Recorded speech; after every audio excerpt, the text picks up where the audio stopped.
Master the meaning of judo throw in English. Hello, everyone. Welcome to our English language learning series. Today, we're diving into a specific phrase that you might hear in various contexts. Judo throw. Whether you're a martial arts enthusiast or just keen on enriching your English vocabulary, understanding this term is going to be both interesting and useful. So let's get started.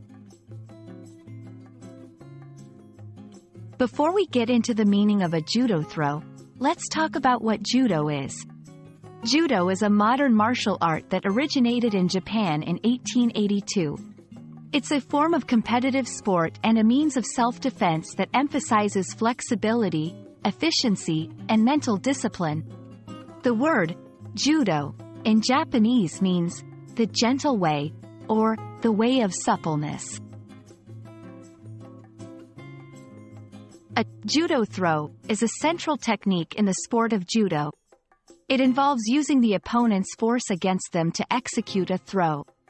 Instead of relying on sheer strength, judo teaches practitioners to redirect an opponent's energy to gain the upper hand.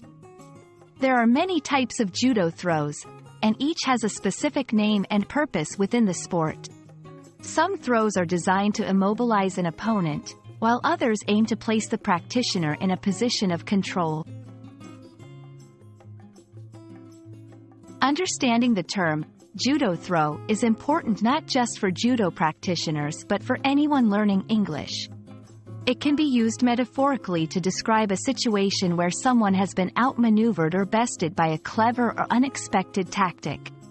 For example, you might hear it in a business context or when discussing strategies in games. Let's put judo throw into some sentences. In the competition, the black belt executed a perfect judo throw. The debater's final point was like a judo throw, completely reversing the opponent's argument. Learning to do a proper judo throw requires practice and understanding of balance. Judo throws are not just a part of martial arts culture but have also been depicted in movies, cartoons, and video games. Their depiction in popular media has contributed to the global understanding and appreciation of judo as a sport and an art form. I hope this video has given you a clear understanding of what a judo throw is and how you can use it in different contexts. Remember, learning a language is like judo. It's about using your time and resources efficiently to become proficient. Thank you for watching, and see you in our next lesson. Keep practicing, and you'll master the art of English in no time.